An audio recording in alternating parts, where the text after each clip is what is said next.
So this next question is kind of a follow-up on the broader question about art unit prediction tools. You can review our earlier video where we kind of introduce what an art unit prediction tool is and why you would use it. So we can put a link to that here. So I advise you to kind of get familiar with what art unit prediction tools do, because this question is asking, what are the common mistakes to avoid when using art unit predictors? And I think so there's this cat and mouse game that's happening, is as these tools have come out to try and guess where your case might land, the patent office is revising their AI that tries to direct it here or there. So their classifier tool gets more sophisticated as the tools that guess how they're going to classify get more sophisticated. So the analogy I use is, if you look at a basketball game from 30 years ago, you would see the head fakes are very obvious. You know, they would be looking here and they would throw the ball there. Today, when you look at it, it's really hard. They're looking here and they're throwing it behind them and stuff like that. The game has evolved. And a player from 30 or 40 years ago would not be able to fool anybody today, as they're trying to get the other team to decide that they're going this way or that way. So the game evolves. So it's cat and mouse, right? As the mouse gets faster, the prediction tools get better, the cat comes up with new strategies, right? So we're very much in that world. So I think early on, it was just changing some words. Let me search and replace. I won't say money, I'll say resource, right? And I'll find out that word from the predictor tool, money, was causing me to go to business methods. I'll search and replace that and change it out for resource. Well, pretty quickly, the classifier tool starts to figure that out, right? And they're trying to get the patent to the people that handle these on a regular basis, right? As you want an expert looking at the patent that's familiar with the prior art. So really what these classifiers are trying to do is to get the workflows figured out, the work to the right people to do the work, is what they're trying to do. But often those people may be folks that have a proclivity not to allow cases. So these art unit predictor tools will help you draft a case to get it to somebody else.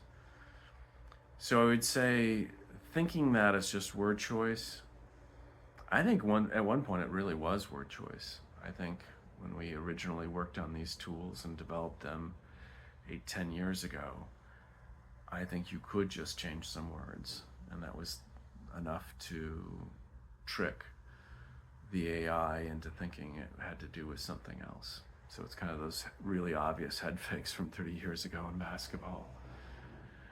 Today that doesn't work, right? So I think that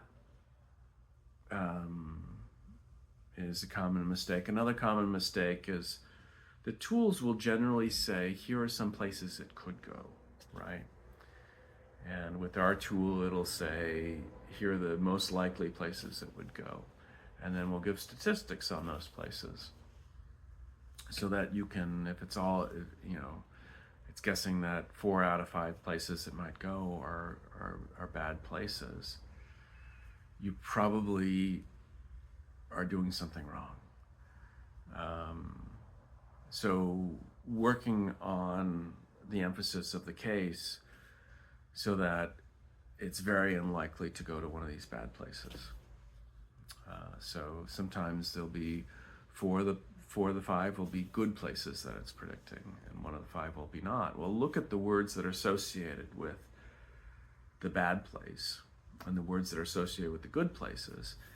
And that's really a signal to tell you that's what you should focus in on, right? And forget about word choice. It's telling you, look, you do not get, if the innovation is described from the human performed commercial perspective, you're going to end up in business methods. And word choice may help you out a little bit, but you're likely to get to business methods. But underlying every innovation you see in the human performed commercial realm are technologies that enable that, right? You might have to send information from here to there, or check it this way or that way, or encrypt it, or use a learning algorithm that solves this little problem associated with those types of commercial transactions. Focus in on that, because those innovations go to better places. And the thought that you could take something that's just straight up a business method, for example, which go to the bad parts of the patent office, and change a couple of words and head fake into a better part of the patent office, I think that's just unrealistic today. I think the bigger message is to say, look, write technology that the patent office, write your patents on technology that the patent office likes. And there's certain things that they like, i.e. they have a very good allowance rate, and there are certain things that they don't like. And just be realistic with your client, or try and really drum up a lot of detail in the areas that are likely to get more traction than the areas that are likely to get none, right? Because you're just wasting your client's time and spending a lot of their budget on these hopeless causes.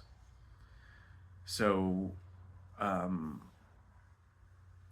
those would be kind of the 2 biggest tips, and those are the things that are hardest to figure out. Because a lot of people want a magic tool that will just magically get me to,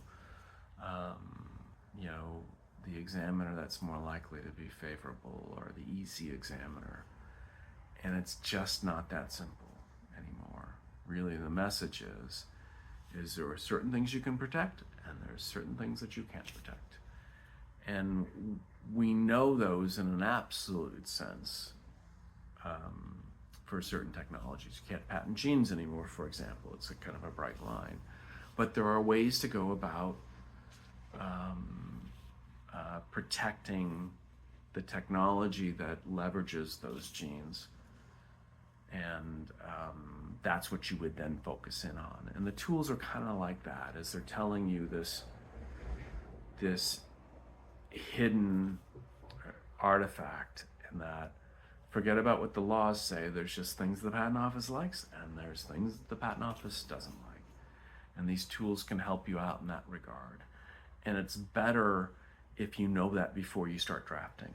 So if you draft a whole big patent on some sort of commercial transaction, it's going to be really hard after the fact to have it go somewhere that's likely to get favorable treatment. So I hope that answers the question. If you have any follow-up, you can leave it down below or send us a new question. And if you got something from this video, don't forget to give us a thumbs up and subscribe to our channel. Thank you.